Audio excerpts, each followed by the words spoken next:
Hello, I'm Antonio Mora. This is the newsandnews.com Day in Brief. Today's top stories in 4 minutes. It's Tuesday, September 11th at about 7 p.m. 17 years. I was scheduled to fly home to New York City from Miami on 9/11. I lost friends. Others were severely injured. Unable to immediately return, I ended up covering the story of the flight school in Venice, Florida, where the head terrorist trained to fly, all the while worried about my wife and very young children stuck in Manhattan without me. We all have our sadness. We all have our stories. None of them must be forgotten, just as all of those who died that day must be remembered. For many, like me, the horror and the fear we felt for what the future would hold is as raw today as it was then, a September 11th that seems like only yesterday. The threat of terrorism remains real, as 9/11 Commissioners Tom Kean and Lee Hamilton reminded us today in an editorial. Quote, "It might be tempting to think we have turned the tide on terrorism, but that would be a grave mistake. Violent extremists are regrouping and will strike again." Sure enough, FBI Director Christopher Wray warned today that the terrorism threat has expanded with social media and described how it exists today in the U.S. from coast to coast. Separately, lawmakers stepped up warnings about how the next assault on the U.S. could be a cyber attack. They are drafting legislation to impose new standards for cybersecurity. Letting our guard down would dishonor the memory of the 9/11 victims, the suffering of their families and friends, and the pain of a nation attacked by vile terrorists. The anniversary was marked by somber tributes at the World Trade Center site, the Pentagon, and Shanksville, Pennsylvania, where President Trump remembered the, quote, "band of brave patriots who took control of their destiny and sent a message that America would never, ever submit to tyranny." Meanwhile, intelligence agencies investigating what caused mysterious illnesses and even brain damage among U.S. personnel in Cuba and China reportedly now consider Russia to be the main suspect. The suspicion is apparently backed up by communications intercepts.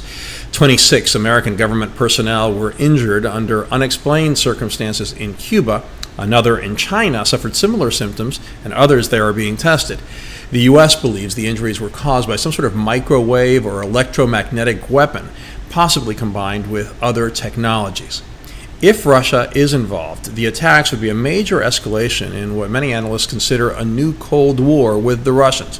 In fact, if true, coordinated attacks like these, hurting so many government employees, would be as bad or worse than any during the Cold War. And it would be a serious escalation in Russian bad behavior that has included the poisoning of Russians abroad, including the incident this year in England. Republican Senator Cory Gardner intensified his calls for legislation to be passed designating Russia as a state sponsor of terror. That would have far-reaching consequences. Far-reaching consequences may understate what Hurricane Florence will bring to whatever part of the U.S. it slams into. The National Hurricane Center warns it is expected to be a major hurricane, possibly stronger than expected, that will bring life-threatening storm surge and rainfall to parts of the Carolinas and Mid-Atlantic. In our daily alternate universes segment, the great divide between conservative and liberal media, another jaw-dropping cable news moment. CNN anchor Alisyn Camerota asked April Ryan, a White House correspondent and CNN analyst, somewhat sarcastically, that amidst all his troubles, doesn't President Trump deserve credit because Americans are better off thanks to a strong economy?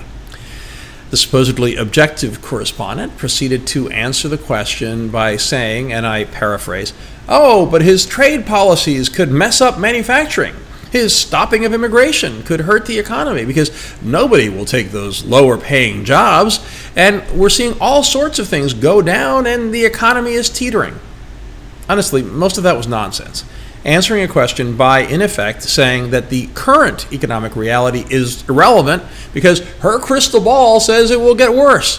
Also, coming from a correspondent who often calls attention to racism, reducing immigrants to people useful to take bad jobs nobody wants is arguably racist. To his credit, co-anchor John Berman challenged Ryan on the teetering, not to be dissuaded. Ryan insisted the economy would be teetering if, quote, "this president is left to his own devices."